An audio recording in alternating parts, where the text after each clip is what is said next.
congresista Jenny Vilcatón, es un gusto saludarla, muy buenos días. Muy buenos días. Gracias por haber venido esta mañana a conversar con nosotros. Quisiera comenzar primero por lo que hoy día resaltan los diarios en torno a unas declaraciones suyas sobre el Consejo Jurídico de Defensa del Estado y en particular sobre Julia Príncipe.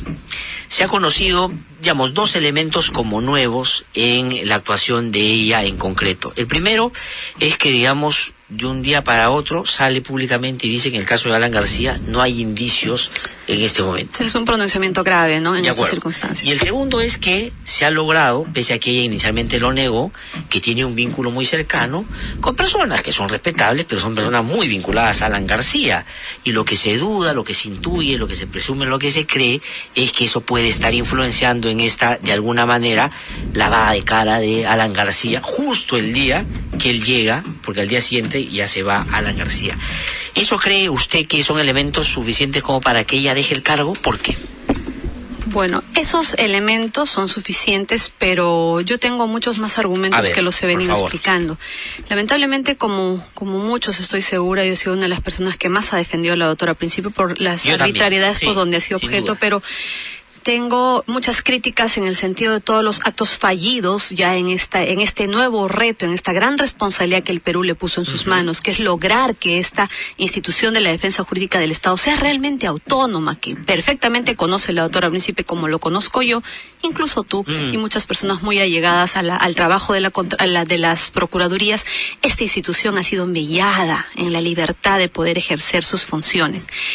Critico duramente la forma en la que la doctora Julia Príncipe ha permitido se estructure este nuevo organismo de la defensa jurídica del Estado, porque sigue comprendiendo a un representante del Ministerio de Justicia.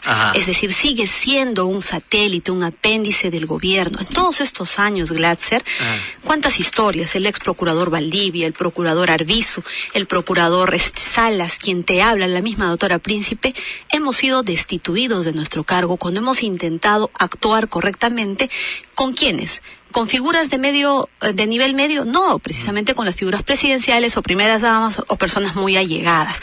¿Qué ha sido la Procuraduría Anticorrupción, por lo menos todos estos últimos años? El patio trasero del Ministerio de Justicia, del gobierno. Entonces, esta nueva etapa en manos de la doctora Príncipe, conocedora de la problemática y de la necesidad de la reforma estructural, más allá de las personas, porque personalmente yo no he confiado en Julia Príncipe por ella, sino por su trascendencia, por su trayectoria y por lo que podía hacer al transformar el sistema. Y ahí entonces usted creía o tenía cierta expectativa que llegando ella ahí cómo se tenía que yo tenía la seguridad que ella sí lo podía hacer, pero desde el momento en el que permite que se le nombre asesora del presidente, que sabe perfectamente que si quería autonomía tenía que mantenerse o exigir en sus condiciones, porque lo podía hacer, total autonomía. Pero bueno, lo permitió.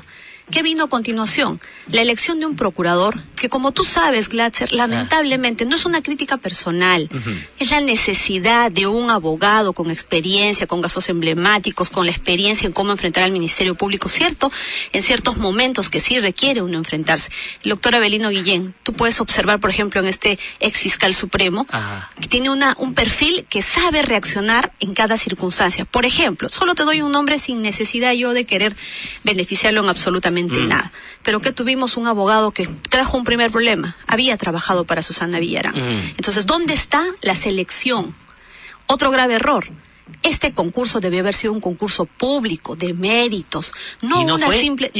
¿Cuál dice usted? ¿Cuál concurso? Del nombramiento de los procuradores. Ya, pero a Amado Benco sí lo nombran por un concurso, ¿qué es lo ¿no es que cierto? Hay? Presentación de su file y una entrevista. Ya, de acuerdo. Un concurso público te implica que tú acredites formación profesional, experiencia, un examen de conocimientos, una entrevista que vea. Y en la entrevista es donde tú encuentras, pues lamentablemente, señor, usted tiene todas las cualidades, pero usted está vinculado con una persona que lamentablemente se va a ver incluida. Que hasta el día de hoy tiene una ampliación, tiene una apertura, tiene un pedido, siquiera, no lo hay. ¿Qué pasó con el señor Amado Benco? Lamentablemente, la falta de experiencia, considero yo, no le permitió estar a la altura para poder tener una participación como defensa jurídica del Estado, en este caso la Bahía y en la revelación. Tanto es así que hasta el día de hoy él o la Procuraduría como tal no tiene el acuerdo. No nosotros, ya muy bien, nadie más lo debe tener, perfecto, pero sí una parte en la investigación que es la Procuraduría. Muy bien, se saca al doctor Amado Benco porque ya esta situación no se podía sostener, ¿verdad? Viene la siguiente elección. Lamentablemente, el nombramiento de las dos abogadas, que ahora son las procuradoras ad hoc, la primera alarma que me despierta es que yo no veo en estas abogadas un sentido de urgencia la ve como que más lentas en otros tiempos. Yo siento que la doctora Príncipe, lamentablemente, ¿no?, seguro en su afán de querer desmerecer el trabajo de las procuradurías anticorrupción, yo tengo serios cuestionamientos. Por eso lo estoy escuchando. ¿no? Pero también entiendo que lo que ahora es importante es darle esa fuerza. Pero yo veo dos abogadas timoratas que no han tenido el otro día la capacidad de decirle un momentito, doctora Príncipe, cuando decía que no había ningún indicio, creo que es netamente una interferencia. Momento, doctora Príncipe, la procuradora soy yo. Claro. Y con todo respeto, discrepo. Yo sí tengo elementos, porque acá están, yo los he traído, los tiene la Procuraduría, están en todas partes. Entonces, para terminar y redondear. Pero solamente en esta idea, vamos a tenernos ahí, vamos a seguir con eso. Porque además un elemento que yo quiero poner sobre la mesa, porque el día miércoles, porque esa entrevista que le hace Milagro Leiva es el jueves en la noche. Así es. El miércoles yo tuve a la procuradora Ampuero acá. Y aquí a mí me dijo que ya estaban por pedirle al Ministerio Público que incluya como investigado a Alan García. Así es. Y a propósito de esa entrevista, al día siguiente salieron todas las portadas de García. Eso se llama blindaje. Ajá. Porque en estas circunstancias, una abogada con la trayectoria de Julia Príncipe, de acuerdo, no está para decir que no hay indicios. O sea, no cree que es un desliz de para ella. Para mí no es un desliz, ¿por qué? A continuación, ¿qué viene? Abogadas que el día de hoy están pensando.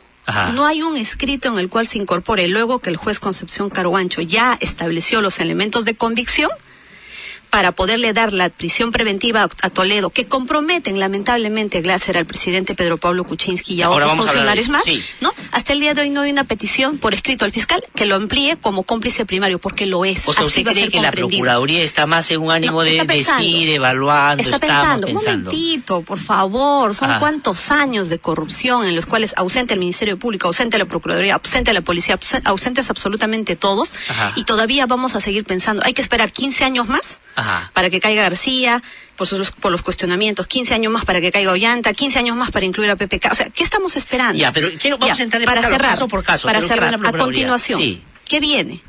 El escenario del señor Alan García. Perfecto. ¿Qué es lo que necesitamos ahora? Como peruanos que sí podemos exigirle a la defensa jurídica del Estado. Acciones concretas que demuestren. Tenemos un señor Alan García que viene al país. Mira lo grave, se evidencia que la Fiscalía no estaba preparada.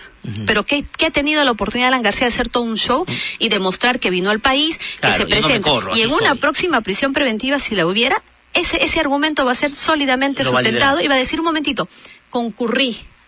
Pero es más, cuando pisó suelo peruano, ¿había alguna apertura de investigación, alguna investigación preparatoria, algún impedimento de salida existiendo en la investigación? En la Fiscalía 36 investigaciones en el torno al caso Lavallato y serios cuestionamientos contra él. ¿Existe?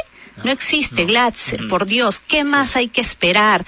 No te estoy diciendo una sentencia. No, de acuerdo. Pero ¿por qué cree? Porque yo me quiero quedar para que le quede claro a nuestros oyentes el tema de Julia Príncipe. ¿Usted cree que ella se ha entrometido donde no le corresponde, que hay unas procuradoras que no dan la talla y que ella está haciendo un blindaje a Alan García? ¿Por qué un blindaje? Anterior a este nombramiento de los procuradores, y te lo digo porque yo también me muevo en el entorno de las procuradurías. Sí, claro. Aunque no lo creas, los procuradores, los abogados me comunican estas situaciones que están viendo y la buscan y le dicen. Y saben perfectamente que soy una persona objetiva.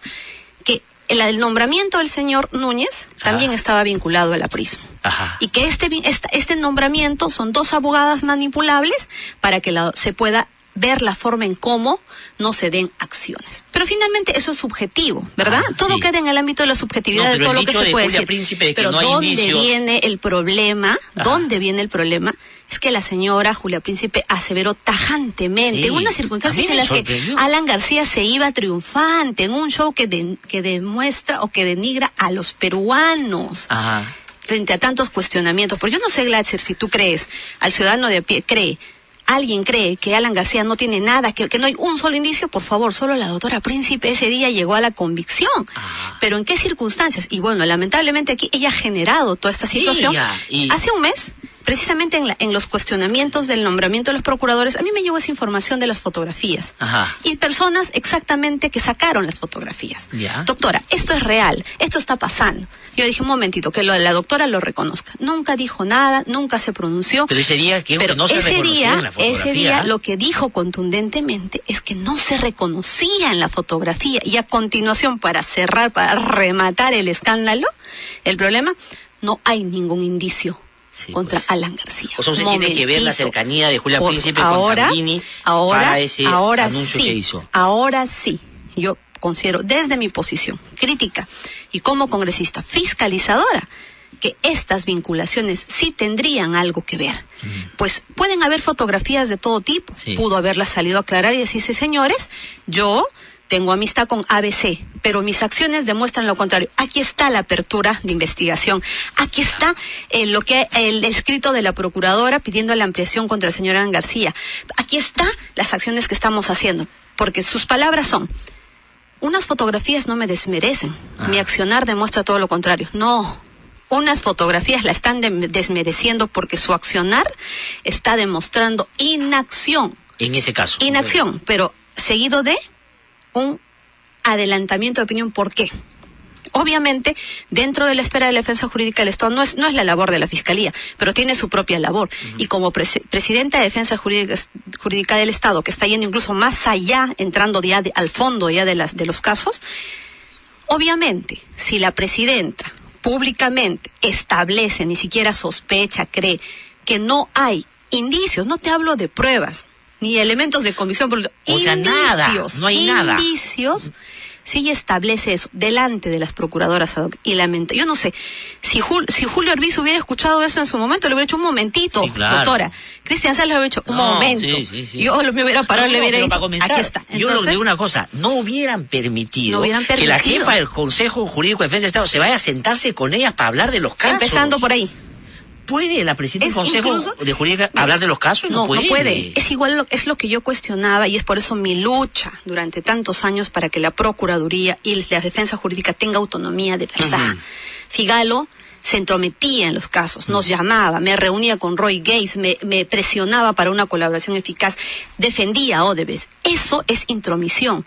Entonces, ahora peor, tenemos a una doctora Julia Príncipe que sabe, que conoce qué errores puede cometer y qué no puede cometer, al lado de las procuradoras, estableciendo ya categóricamente que no hay indicios. Glatzer, por favor.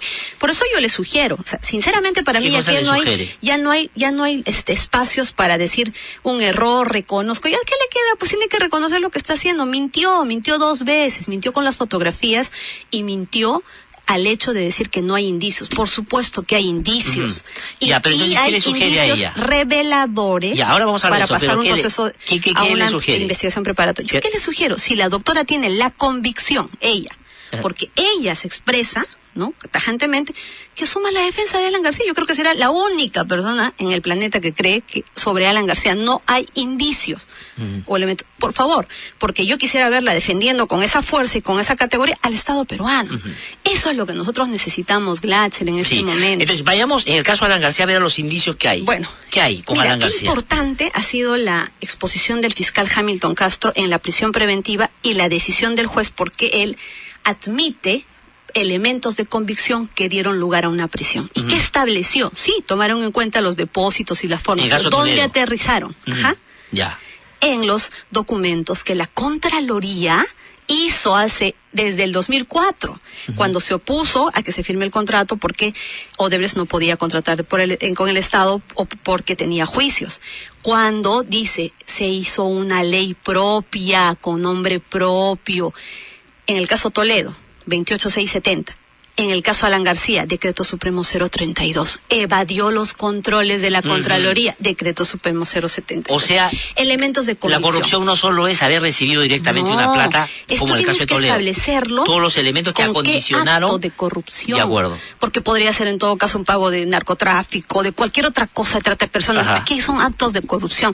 ¿Y qué dijo el juez? Dijo, miren señores, aquí se sacó un marco legal con nombre propio, elemento de convicción válido, fundado y grave, check. ¿Qué dijo después? Señores, se evadieron los controles, se le exoneró del SNIF de los controles. Eso tuvo participación de varios funcionarios. Checklist. Sigamos. A continuación, ¿qué dijo? Se sustrajo del control de la Contraloría. Sí, no se le hizo caso. ¿Qué documentos se tomaron en cuenta? Los documentos de la vicecontralora, los oficios que mandaba la Contraloría oponiéndose, el sobrecosto, cuando dijo el kilometraje cuesta mucho. Sí. ¿Qué dijo? Ese es el documento que prueba, pues, la Contraloría manda un documento y el Ejecutivo desobedece, igual firma. ¿Y por qué? ¿A qué te lleva? ¿A qué consecuencia te lleva? Que no había, pues, un expediente técnico elaborado previamente con el cual tú podías decir hay sobrecosto, porque no hay ya sobrecosto. tenían la garantía que iban a ganar de todas maneras, ¿no es cierto? Es un pronunciamiento de un juez. Ya, y esa responsabilidad. Entonces, ¿qué genera? ¿De quién es? ¿Qué dibuja, Gladys? Sí, ¿qué dibuja? La forma de operar de la organización criminal. Ajá. ¿Qué quiero? No quiero al funcionario al que yo le pago 20 soles y me da un puntito. Ajá. Necesito un marco legal, porque no solo necesito ingresar o ganar la buena necesito protección en años, en el tiempo, porque yo voy a generar sobrecostos millonarios. Entonces, ¿qué ha establecido el juez? Que para esto, ¿qué hizo la organización criminal en componenda desde el presidente de la República y así con sus funcionarios? Un marco legal. En el caso de García, hay un marco legal, Decreto Supremo 072. Y vayamos a la historia de este marco legal, que tiene un hecho más grave que el de Toledo. A ver. El 19 de febrero hay un viaje hacia Cusco, 19 de febrero del 2009, sí, donde el señor Alan García viaja con Barata al Cusco. Y esa misma noche, Glatzer, sí, hay un consejo de ministros. ¿Donde qué se trata? El Decreto Supremo 032. Se aprueba la decisión. El control del tren de la municipalidad al Ministerio de Transporte. Municipalidad, Ministerio de Transporte, sí, y que la Contraloría ya no apruebe las adendas, sino el Ejecutivo. El Ejecutivo. Mira, 2 puntos importantes, pero vayamos más allá. Eso se lleva a cabo el 19. Y acá se dice que es Cornejo que el que pide que el gobierno absorba el proyecto de la municipalidad. Pero, oh sorpresa, al día siguiente Cornejo participa suscribe un convenio con la municipalidad en la cual acuerdan de que el Ministerio de Transporte va a apoyarle a la municipalidad a seguir con el tren. ¿Cómo que? Pero, o sea, lo pide y después dice que va a apoyar lo que sea con el tren. Ahí viene la gran pregunta, ahí viene el meollo del asunto. ¿Cómo una noche antes yo sustento y todos aprueban de que el gobierno absorbe el tren? Yeah. ¿Y cómo es que al día siguiente firma un convenio con la municipalidad diciéndote yo te voy a apoyar a ti, municipalidad, a hacer el tren? Y luego, días después, sale el Decreto Supremo que absorbe. Entonces, ¿qué pasó?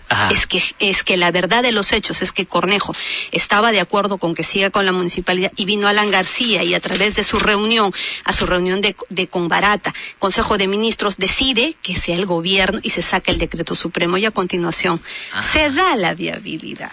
O sea, eso quiere decir que el acuerdo lo tomó García con Odebrecht y impusieron en la noche y impusieron a Cornejo a que hiciera esto de esa manera porque él tenía pensado hacerlo de una manera distinta. Que él al día siguiente, aquí está, te estoy dando, esto es un elemento de entonces lo que García le pide. Ahí viene el punto en el que Cornejo tiene que hablar.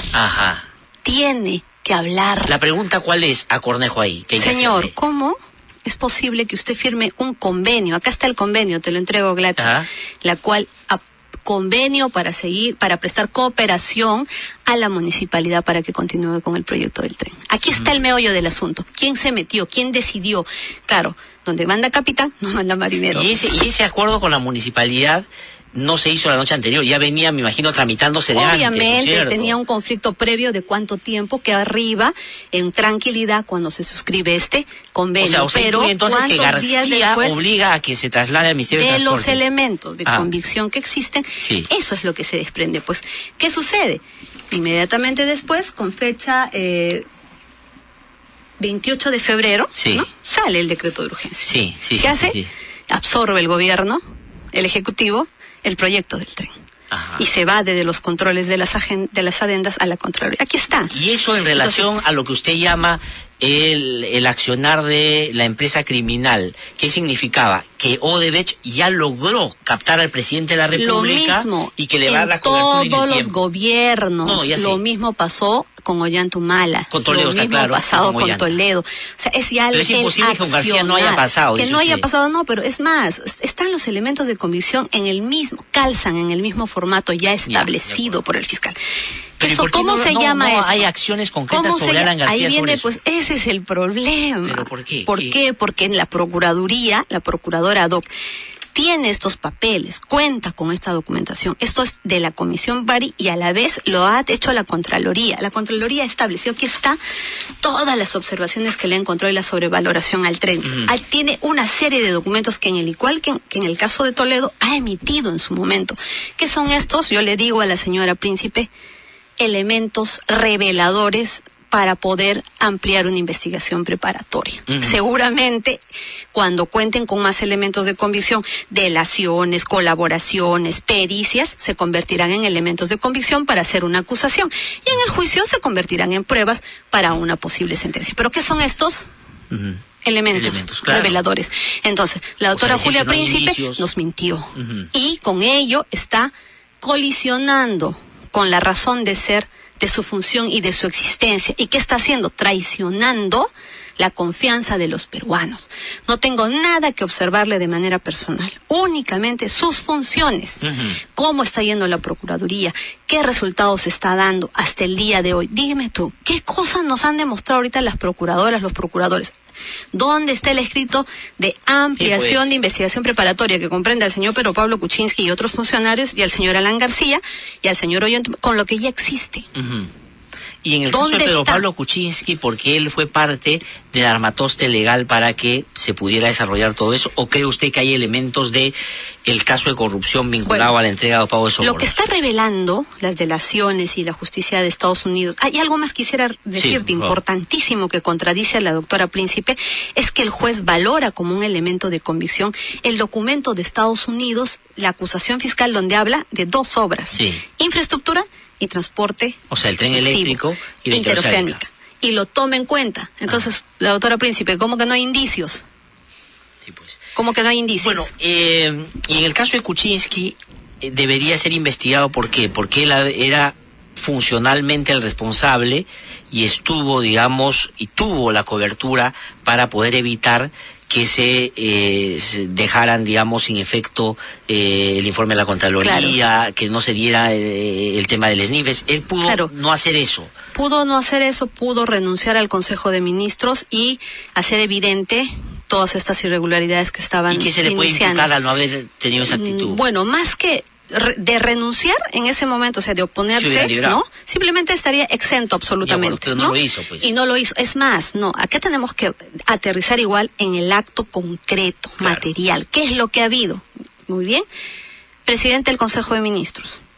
Ha sido presidente de Proinversión, quien llevó adelante el proceso, quien hizo el proceso Glatzer en el mismo Palacio de Gobierno. ¿Dónde se ha visto que los procesos de selección, además, para levantar las observaciones de la Contraloría, hacen llamadas a algunos estudios y dice que no tiene ningún problema? La Contraloría tiene dos hechos que informar, y ojalá que hasta esas fechas no mueran más personas que han trabajado en la Contraloría de esos años, porque hay dos reuniones. Una en la cual el presidente Pedro Pablo Kuczynski, como presidente de la PCM, y Cecilia Blume convocan a funcionarios de la Contraloría para convencerlos, en el caso de la oposición respecto a que Odebrecht contrate con el Estado por tener juicios, los citan y les reclaman directamente Pedro Pablo Kuczynski y Cecilia Blume. ¿Y Cecilia Blume en condición de qué? Era jefa de asesores de Kuczynski, por favor.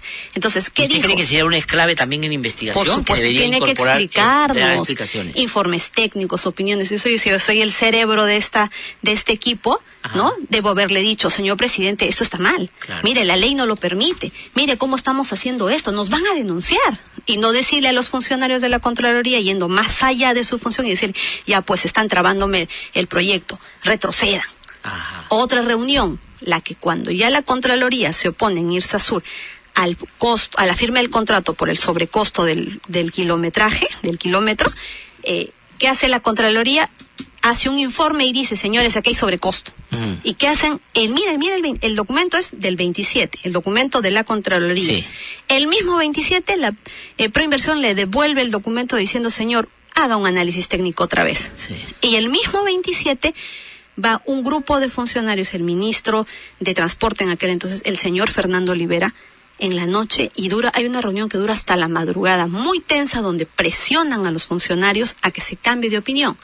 ¿Qué pasó con los funcionarios de la Contraloría? Así presionados, volvieron a ratificarse. Ajá. Y el documento de la Contraloría, ¿sabes qué fecha tiene? Ajá. 27 de julio. Ajá. Al día siguiente era 28 de julio, sí, señores. Pues. ¿Qué es el apuro? Porque venía la firma de toda esa gente tiene que estar comprendida en la investigación. O sea, ¿qué está Olivera esperando? También. Por supuesto que sí, porque los funcionarios de la Contraloría que estuvieron presentes están vivos todavía. Sí. El Contralor Matute ya no, pero los demás están vivos. Matute podría haber ayudado muchísimo. ¿Por qué no? Sí, pues. Hasta la fecha están comprendidos. Yo no tengo nada que objetar a las personas. Yo voy a las funciones. No me interesa más allá. De acuerdo, pero que digamos que al lo final, que perjudica al Estado peruano. Exactamente. Ahora, tengo que terminar un ratito ya, pero quiero sacarla del caso Lavallato y llevarla a casos recientes.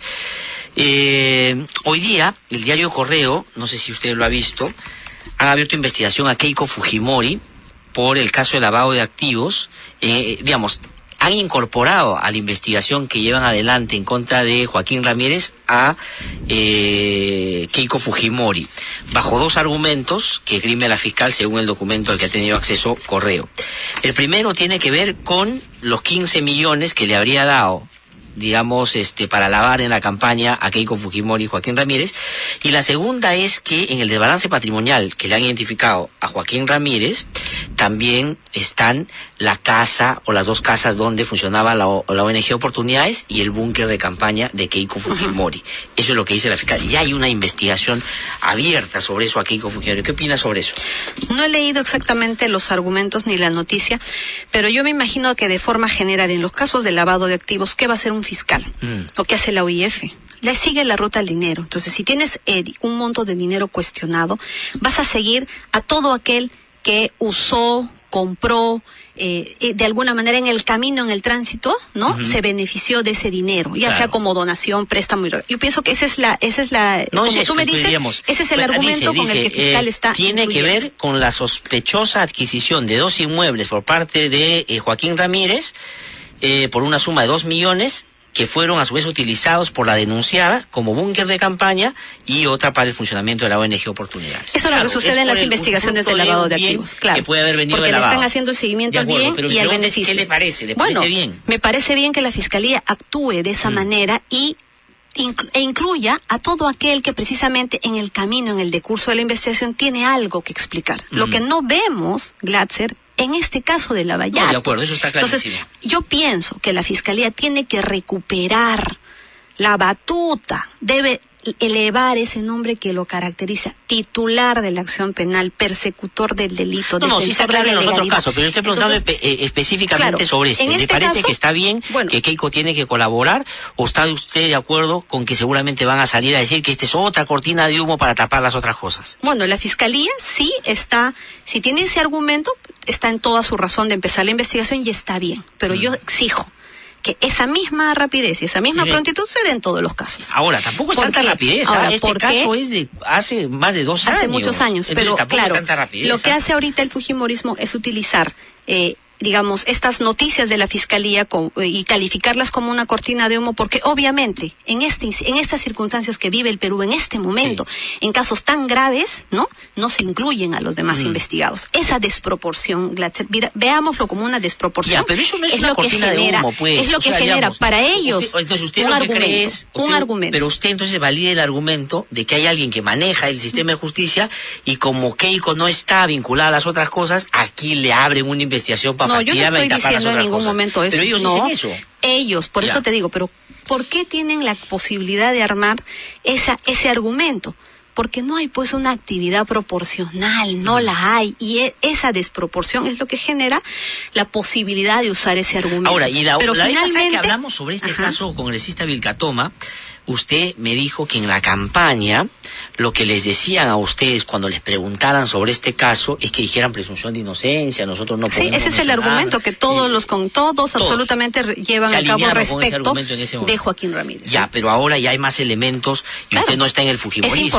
Es importante que ya se den estos pasos. Y Keiko tiene que acudir y va a acudir, y lo que estoy viendo es que están acudiendo, ellos están en el Perú, los citan y están yendo o se reprograman y está bien. Y en el caso de Kenji Fujimori, es el proceso que se debe seguir. El caso Limasa, ese caso es. También es un caso... Claro, ahí también ya tenemos noticias de la Fiscalía, en la cual ha comprendido seguramente por la participación, por los elementos de convicción, por las, las ganancias que ha podido tener esta empresa, que ya le ha dado al fiscal la posibilidad de abrir una investigación, de comprender a todos, y ha emitido un pronunciamiento respecto al señor Kenji Fujimori, porque tiene condición de congresista, que para poder hacer sus actos de investigación es necesario hacerle levantamiento de la inmunidad, ¿no? Ahora, pero decir levánteme la inmunidad para adelante es una finta, ¿no? Eso pero no, bueno, no se hace pero lo ha hecho, política, ¿no? pero lo ha hecho. Sí. Pero nosotros tenemos otros casos, como por ejemplo el señor Heriberto Benítez u otros congresistas que se han visto cuestionados que de ninguna manera lo hicieron.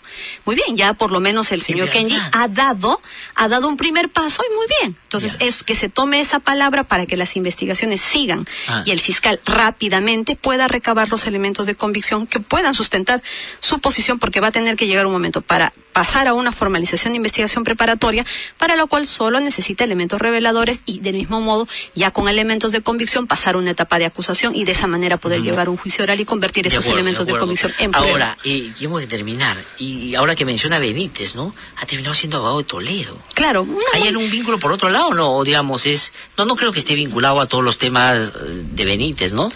Es como un manotazo de... Odebrecht está vinculado a César Álvarez y a la región Ancas. Ajá. Está vinculado.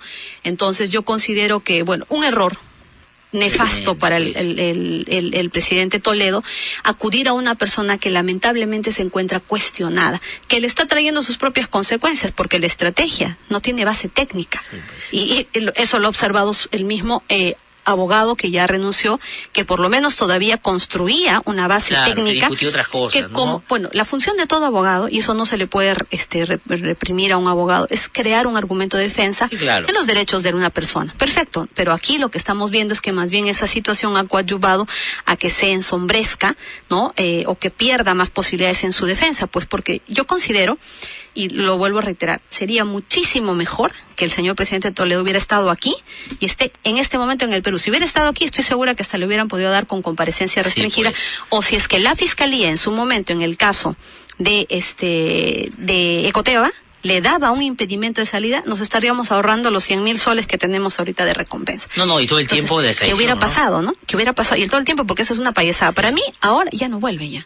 Ya no va a volver. ¿Por qué? ¿Usted cree que no va a extraditar a Estados Unidos? Yo dudo, pero yo dudo en que en el camino mil cosas, porque sería espectacular tener al presidente Toledo para que nos explique en este momento cómo se materializaron los actos concretos en la función pública, uno por uno. Pedro Pablo, ¿qué tal nos dicen? No, yo no sabía. Yo le dije que no, nunca me comunicó. Ahí viene mucha información que se tiene que revelar. O sea, y con Toledo fuera, Kuczynski. Por supuesto que sí. Ponte que nos diga, yo no sabía. Él fue el que vino y me lo ofreció. Yo le dije que no. Nunca me comunicó. Pero vayamos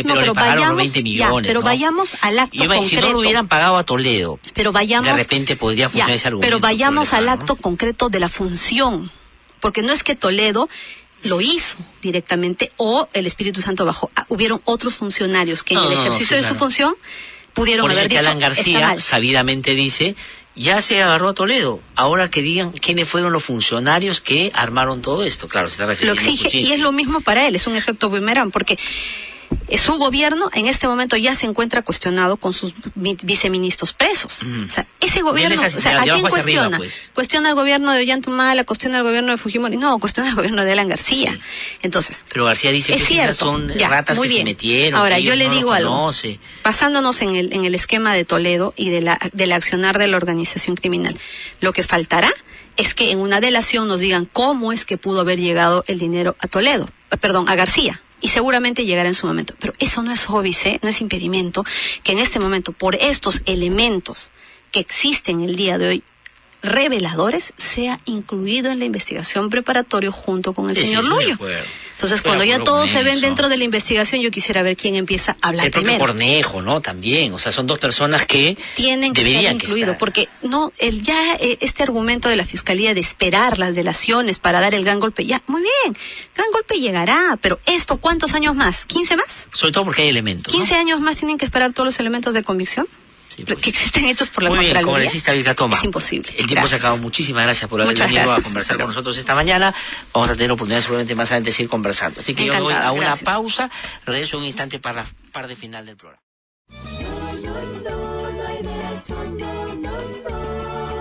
Soy Glatzer Tuesta y con la misma independencia de siempre. Ahora nos cambiamos de dial, pero no de camiseta. Desde el 1 de marzo, no hay derecho. A través de los 105.5 FM. Una producción de IDL Radio.